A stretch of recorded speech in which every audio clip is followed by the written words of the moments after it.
La segona jornada de la mostra de cuina de Nadal de l'Escala va servir per posar en marxa una de les novetats a partir d'ara, el dedicar un espai a cuines d'altres països, el Cuines del Món.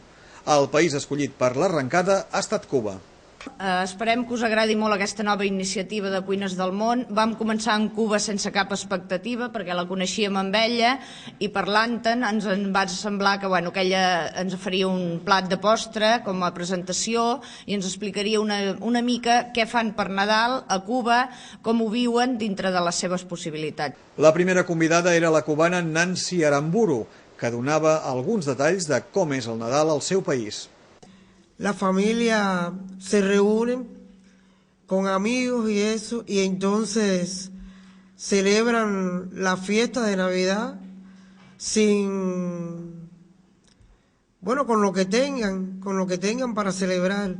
Hay quien, siempre el plato predilecto de allá es el arroz moro cristiano, que es el arroz con frijol negro, se adornan las casas, contamos de las matas de pino. Allá es muy cotidiano el pino, se tallan las ramas de pino y se adornan con árboles, con bolitas, lo que tengan.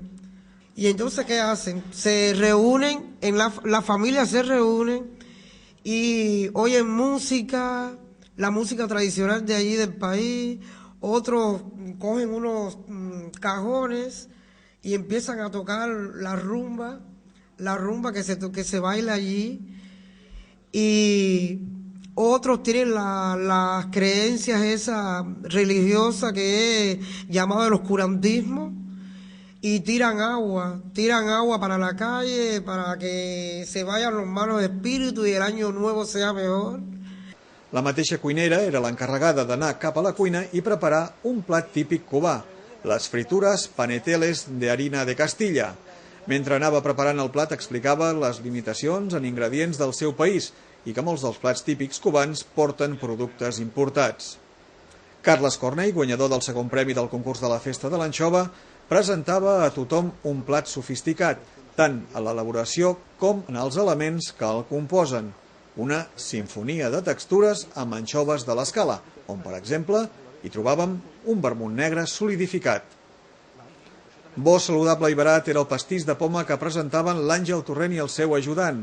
Amb una preparació ben senzilla i amb uns ingredients assequibles, oferia postres per tota la família. En Francesc, del restaurant Masconques, ensenyava com treballar el foie, des de com es neteja i treu les venes fins a dues maneres possibles de preparació i conservació, a l'estil botifarra i en un pot hermètic. La cuina marinera arribava de la mà d'un pescador, en Josep Lluís Sureda, que cuinava uns escamarlans amb musclos d'una manera senzilla, ràpida i gustosa. Finalment intervenia Juanita Pérez, una veterana de la mostra que no faltava a la cita. Enguany preparava un pastís de castanyes amb xocolata blanca. Segons ens explicava, el que portava fet li va representar 6 hores de feina. El resultat va valer la pena. En acabar, sortejaven tots els plats entre el públic, ahir en nombre inferior a dilluns. Aquest dimecres s'està fent la darrera jornada, de la que n'informarem demà dijous.